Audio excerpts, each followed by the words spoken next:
He is the pioneer governor of Kiambu County. Now, over time, for many, his has remained a story of falling from grace to grass. I'm talking about none other than William Kabogo. Now, how true could that be?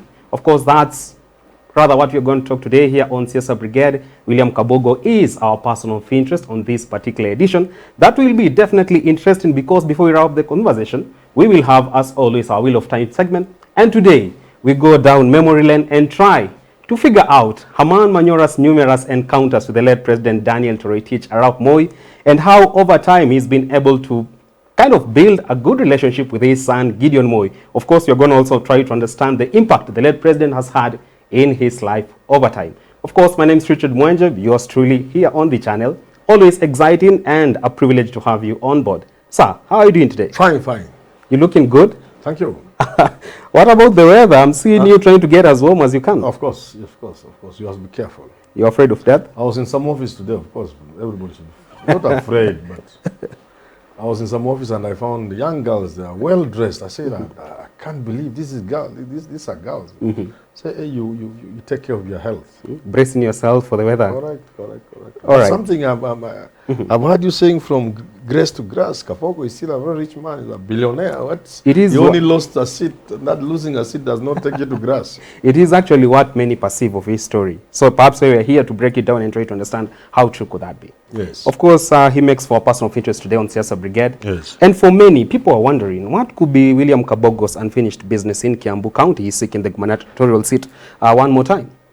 Well, power is sweet. Anybody who tastes power will always go for a second helping. And as we know, the governors are supposed to do 2 terms maximum. That is, if they are lucky to be re-elected, and he was not elected, re-elected. So now he's seeking that second term. All right. Yeah, it's normal. There's nothing strange about it. Those who are countering Kabogo's move to vie for this gubernatorial bid say he had the chance to actually make things right and actually address some of the key challenges in Kiambu County. Top of the agenda being the number of illicit brewing cases in there, which has actually led many youths to their perilous journey to financial distress and also family setup distress and so forth. Kabogo has come forward and actually said that this is an advice that has been patronaged by the police service and also the local administration, talk of the chiefs, etc. What do you think he can do different this time round? Because Kiambu County's majority population is the youth, and he didn't address that challenge they are facing. First of all, I thought you were saying in a general sense that Kabogo didn't deliver. To know that he could have delivered, look at what has been done after him. I mean, there's no comparison between what he did and what has taken place. So, to that extent, he must have done something. In terms of drinks, brews that are destroying our young children, young men and women, increasingly women also, especially in Kiambu, this is something beyond an individual. It is something even beyond government. It's something societal. It is so bad in Kiambu that you need a bigger intervention. And that's why you saw when Uhuru and his government stepped in, significant progress was achieved in managing these second generation drinks. But again, you can't say that Kabogo didn't do anything. There was even, I think, legislation to that effect. Kiambu is one of those countries that came up with intervention measures to fight drugs and alcohol. Yeah, during Kabogo's time, it was there. All right. Yeah, it was there. They tried, but it's not a small matter in Kiambu. All right. Alcohol is to Kiambu what drugs are to, say, Kilifi and Mombasa. A perennial it's not challenge. A small thing you can just say walk in and manage. Even with 5 there years are in your cartels, hands. the police are involved, Local politicians are involved, big business people are involved, and it's not a small matter. I see. But granted, we have to fight it, and governors must play their role. If Kabogo didn't do so much, if he gets it this time, he must remember to do something greater than he did about alcohol. Yeah. In the recent years, we've actually seen Kabogo being summoned by the DCI and grilled over hate speech accusations. Of course, he has gone on record making inflammatory remarks to the women gender. What you actually can remember in most Kenyans is that one which he said young single mothers or those who are actually just single in general by marriage status, etc., are not fit to be leaders, amongst other array of disparatory remarks in there. Don't you think, in as much as William Kabogo says his witness is actually speaking the truth and speaking the truth to power, don't you think he's more of a loose cannon and this could spell doom for him in the near future? I don't remember Kabogo saying anything that could be seen to be against women. I think apart from the day he say in reference to some lady, it is in politics. The lady is a politician. Kabogo is a politician. He's saying this single lady here or something that I didn't take. I didn't read much into it. Those are usual barbs between the politicians. Usual barbs? Yeah, the usual barbs. He has actually in the recent past acted as Uhuru Kenyatta's. If somebody attacks you and you are a governor or somebody, you could easily say, well, you can't even manage a small issue. How can you talk about a government? All right. I don't think it is. He is renowned to have... I thought you are referring to things that made Kabogo lose his seat. Tell us about that. About money, can use money to buy githeri and all that. Pange kwa matiti kama ya umbwa, those things were not true. All right. Certainly not true. We'll get there. We've seen actually some time back, William Kabogo was more of Uhuru Kenyatta's watchdog, and anyone who was on the case to soil Uhuru Kenyatta's name could actually get the bare knuckles from William Kabogo. Be it Muthama, we saw him going bare knuckles on Raila Odinga, and was actually just making sure he's protecting the image of the president and so forth. Over time, you've seen him decamp from Jubilee. He has gone to the Kenya Kwanza side with his party. He's no longer that much person who we can say is Uhuru Kenyatta's watchdog in Mount Kenya and actually national politics. What could have actually precedented this fallout between him and Uhuru Kenyatta? Politics. People in politics, you bring in some, you lose some, you retain some, others go over through your fingers, escape through your fingers. Of course, Uhuru has had more than his fair share of losing friends. He has lost Justin Muturi, he has lost Kuria, Aden Duale, he has lost Kabogo. But again, I keep saying, to what extent I wish he has lost Kabogo? I'm not quite sure myself. I'm not sure. Let's wait and see. All right. In the fullness of time, it will be known. You could discover that all these people are Uhuru's friends and they'll go back to him. Talking about probably us discovering that the fullness of time, are you trying to signal that there is a possibility, be it after 9th August or even before, yes, we could see mass exodus of Kabogo from Kenya Kwanza to Azimio side? To secure his what I'm seeing happening now is Kabogo could team up with Nyoro. Nyoro? Yes, Governor Nyoro. And right, Governor Nyoro could very easily support Kabogo. And that could be a dangerous card. They could beat Somatangi. They could even make it sweet. I had thought they would be together with Kuria. And they walk out of Kenya Kwanza and they support Kabogo or Moses Kuria, and that was going to become short. That's one of the things we are going to see. But again, Kabogo, just like Somatangi, are friendly. These are friendly governors if they win. These are the governors who will go back to Uhuru as soon as Raila wins. So it's like it's nothing. And go there, win, but finally when Raila wins, come back home. All right. Yeah, because at the end of the day, if you stood on a Jubilee, you may not win. So why don't we send there? You go and get it on UDF. I see. As soon as Raila wins, you come back home. Very, very recently, Kabogo went... son. All right. Yes. Very, very recently, we saw Kabogo actually going on record and saying Martha Karua is too strong for Gachagua in Mount Kenya, and actually added a rider to that and said he is the de facto regional kingpin in Mount Kenyan politics. Yes. So do you think that somewhat Ruto actually went for the loose card for picking Gachagua? He should have actually gone for Kabogo. And how true is it that probably Kabogo is the right perfect kingpin of Mount Kenya politics? Kabogo was, first of all, he was saying, when people kept asking him whether he will go for governor, I said no. Most likely he was going for a big office. Yeah, he said presidency. And later he scaled down. Without stating it, we could see he was angling for running mate. And he thought he was in the far front. But then he was bypassed. And certainly as a human being, you may not smile about it. So he's just reacting normally. Do you think he's one of the politicians who actually suffer from exaggerating their own abilities out of illusion? Many politicians have that problem. Even, yeah, many, there's a disorder, I don't know what it's called. Many politicians have that, thinking they are what they are not. But Kabogo is not just another ordinary politician. Kabogo is a very, very serious politician. A powerhouse? Polished, powerful. He's not a small boy. Yeah. All right. This, and look at the company he keeps. People like Guru are his personal buddies. Hey, my friend, the Kabogo is not like these other. He's not in the Kina Matangi class, Kina Moses Kuria. No, he's in our class. All right. He's up there in the skies with Kina Uhuru Kenyatta and the rest. Yeah, and you know, sometimes it's just that at some point in time, you cannot be what you are supposed to be. You know, you may not play in the league of president. Mother Karua tried and she was down there, but you know, time has come. You can see where she is now.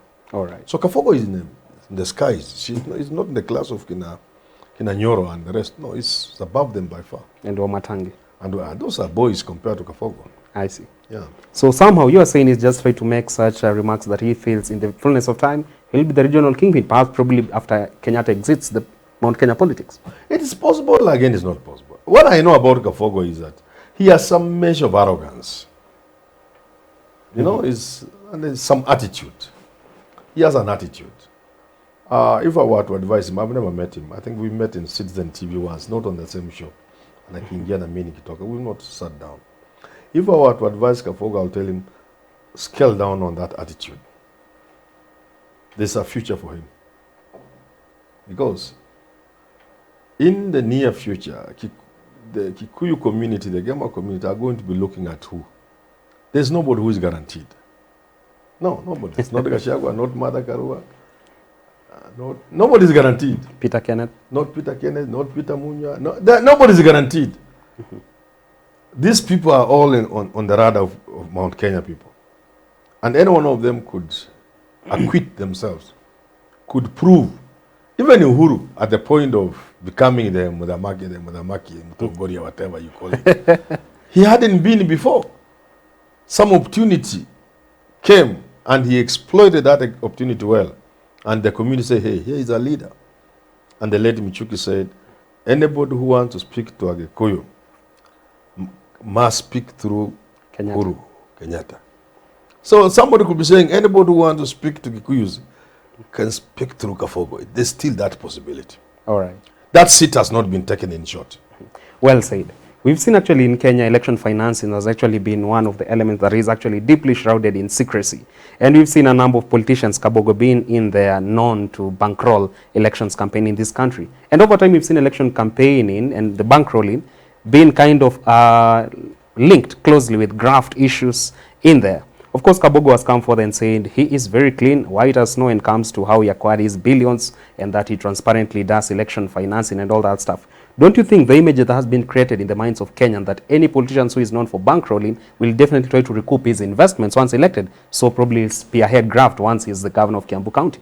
It's not Kenya alone. The politicians get into politics and either they will make money or protect what they have, or those who prop them, those who are held, their cronies, will benefit from power, from their being in power. This is a global thing.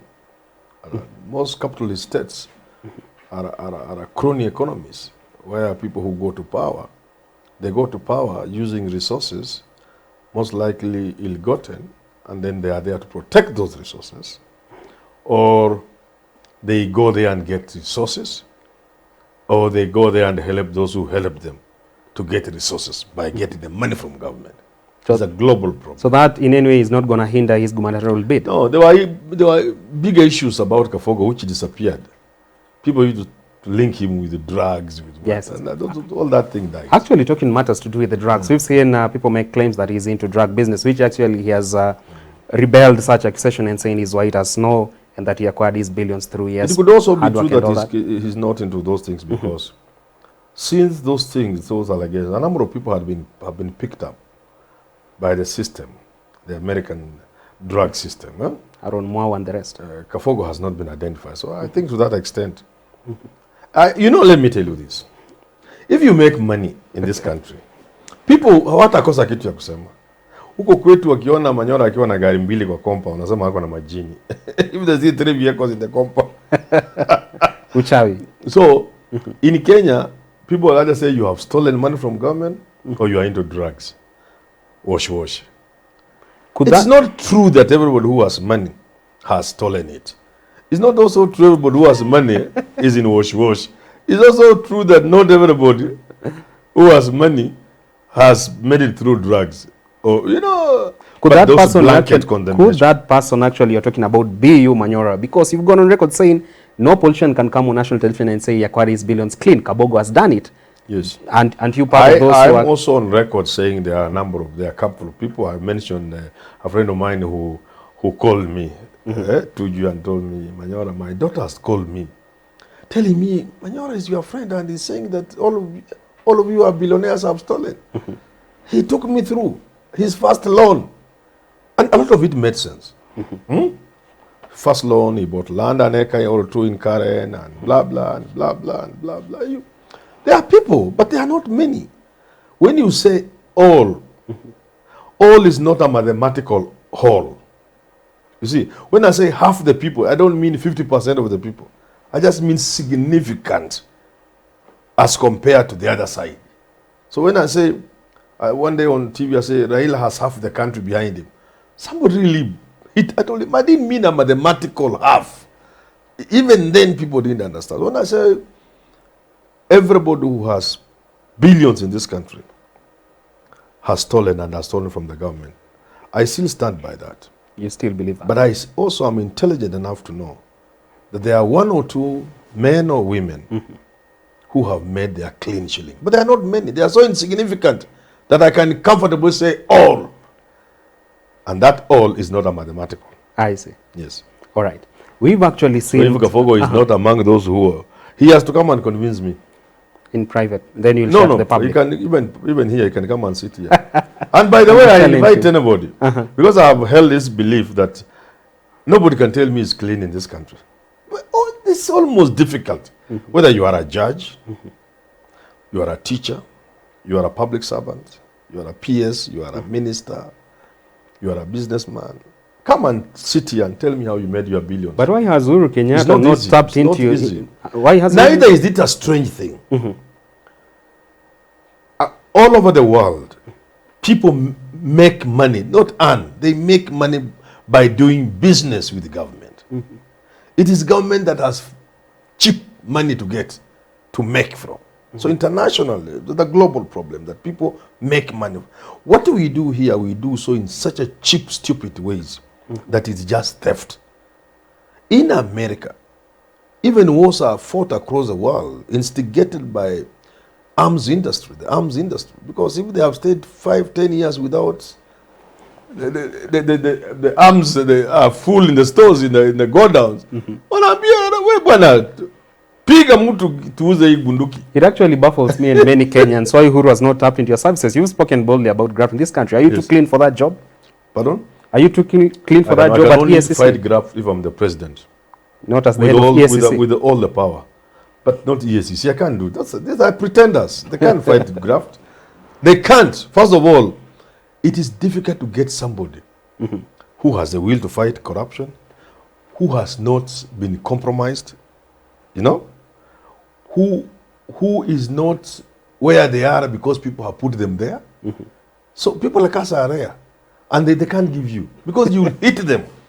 All right. If I'm in charge of corruption. But what I can do for the country. And Richard, I'm about to write my memoir. What hurts me most? I'm an old man now. I'm about to retire. To go and stay in the village in Bombay.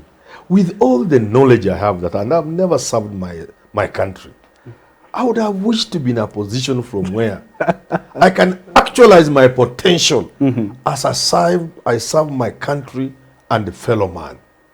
Because if I'm given the task of fighting corruption, I may not necessarily want to arrest people and do everything, but I can put measures in place which nobody in this country can, that can save the country the loss of billions. I only need 2 weeks somewhere, quiet. And you clean the mess. I just come up with a blueprint. I said, this will work here. I was talking to some guys in Mombasa and I remember telling you about procurement. I said, let us abolish procurement. What do you mean? It's something as simple as that. All right. Yeah.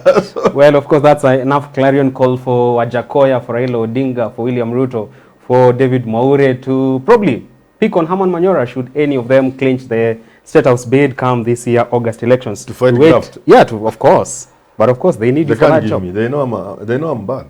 A radical Somebody person. said, Manyora, if you became president, I'll have to leave this country. Because Wajakoya is not radical. Wajakoya is not even a half as radical as me. If I become president in the morning, by end of close of business, if I take my oath noon, by close of business that day, nobody will be stealing government money. Not even one. They will know. You'll send Haji home, Kinoti They will home. know. They will know. They will know. Even people will not be sacked. What watatoroka wenyewe kazi tu? Because what I expect of you, All right. and the parliament must give me the power to deal with thieves. Let's wait and see. Actually, 9th August will play out. Yeah. Let's actually wait and see how this election will go. Probably Raila will tap you in, or Ruto, or whoever that person will be. Of course, time for Wheel of Time segment. Of course, as is the norm here before we leave, we give you interesting highlights and lowlights into the life of Herman Manyora. He is a public scholar and public figure. And many of you are always curious to understand how did he get where he is today, or probably nuggets of wisdom that he can share with you so that you become a better version of yourself. And today, Herman Manyora is on record saying how many times he actually encountered or rather interacted with the late President Daniel Moi. We've actually seen him enjoy some kind of good relationship with the son that is Gideon Moi. Let's try and understand how did this all start and what impact did the late President have in Manyora's life. Take it away, sir. People think I was a Moi person. I was never Moi. I never interacted with Moi. Beyond casual. Maybe he's somewhere and you are there, or you are with a friend and nothing. Even Gideon, I don't know. I've never even greeted him. Even like this. I've never met him. Some People think what my colleagues misunderstood, and they called me Kanu. At the time of YK, when I didn't even know where the officers of YK, when Ijirongo is from my place and I never went in to see him, he didn't even know me when he was YK. When the vice chairman, the late Jim Chogo, he's from my home. You know, we're on the boundary of Rift Valley and Western. He's my neighbor. Chogo, we speak both the languages. You know, they speak Luya, Kalenjin, and Boundary. And he was my mono in high school. Despite all that, I never knew even where they were operating from. I knew they had an office anniversary. So, why did the people think I was a Moi person and that kind of person? Like everybody else, I was on the bandwagon of fighting for change in our own small way, including writing once in a while in the papers and just talking. So multi-party then came. When multi-party came, I saw something that I thought was dangerous. It turned tribal. So now, Moi was being vilified so badly. And you could only do so by glorifying Kenyatta. I said, this is the parting point. That's the point of departure. I remember writing something in the Kenya Times. Point of departure. That was my point of departure. I couldn't take that. Because then we could never solve the problems that were facing us. If we were thinking it is Moi who had the problem and Kenyatta was our God, I said that was wrong. Let us look at our problems without being tribalist. And I was to be proved right when Kibaki became president. Can you confidently say actually before these cameras that you are not part of the people who used to receive Moi's brown envelope? Nothing. Zero. Nothing. Never. Not even land? Never. Just like sometimes, maybe once or twice. Land? Which land? I don't even own anything. I think we went to see Moi from the University of Nairobi and some people. And we could have given us some, maybe. That, but, envelope, nothing. Yeah, a big one. So, I'm saying now how I was proved right. I was proved right because when Kibaki became president, many things happened. One of them, actually, very dramatic. The late Michuki said, it is like juggling a lever. You know, a lever, ukishika inataka kutereza. Yeah, true. He said, the things people are talking about, it was about Moi getting out of power. It was about getting to power. They were talking about Moi getting out of power. It's not because there's anything they wanted to fight. And true enough, many of the civil society groups, including churches and everything, who had been on the far front of fighting for change in this country during Matpasim, when Kibaki became president, they went quiet. Despite the fact that Kibaki's presidency came with corruption such as we had never even imagined could happen in a country. People like even Gogi Wadhiongo, they came back. You see what I'm talking about? So I had then seen this thing which other Kenyans had not seen. That actually, well, some of us thought we were fighting the ills and dictatorship and everything in society. It was tribalism that was driving most of the people. So civil societies went quiet because Kibaki had ascended to power, despite the bad things continuing in the country. So people who think Manyora was a Moi person, and when Moi died, I eulogized him. Yeah, on JK Live. And I said, we are beginning to see Moi is not what we thought he was. The things Moi did, many of these people cannot even do even if they are given 100 years. You know, you can vilify somebody so much, you are blind to what he has done. Look at Gikuyu. Look at Gikuyus today. They are behaving as if Uhuru is so bad, he has never done anything for them. You see that kind of thing? That's what the Kenyans were doing with Moi. Despite the fact that, where is the hospital? Where are the hospitals Kibaki and Uhuru have put up to equal what Moi did? Where are the schools they have put up, Kibaki and Uhuru combined, to even be an eighth of what Moi did? Moi was there for 24 years. Yeah, but you know the things he did in the first 10 years? If Moi had left after 10 years, he will be a legend. So you see, first, I said, I can see we are not fighting Moi and his dictatorships, and his dictatorship, and the Kanu regime. We are just being tribalists. I was proved right. All right. And then when Moi died, I said, it is also fair to give recognition to what people have done, even if they have done other bad things. All right. You get it? So when you talk like that, people will easily confused and they think I have breakfast with Gideon Moi. All right. I've never sat with him even one day. Really? Not a day. But you have his number. I don't even have his number. I've never even greeted him in his hand like this. Well, of course, that's where we wrap up this particular interesting conversation here on Siasa Brigade, the 8th edition, which I'm actually truly grateful to you all who always tune into these conversations that we hope will have an impact on the future of Kenya's governance. Well, Herman Manyora has set the record straight with regards to his relationship with the late President Daniel Toroitich arap Moi, as well as the son, Gideon Moi. Until next time on Siasa Brigade, my name is Richard Mwenja. Be blessed.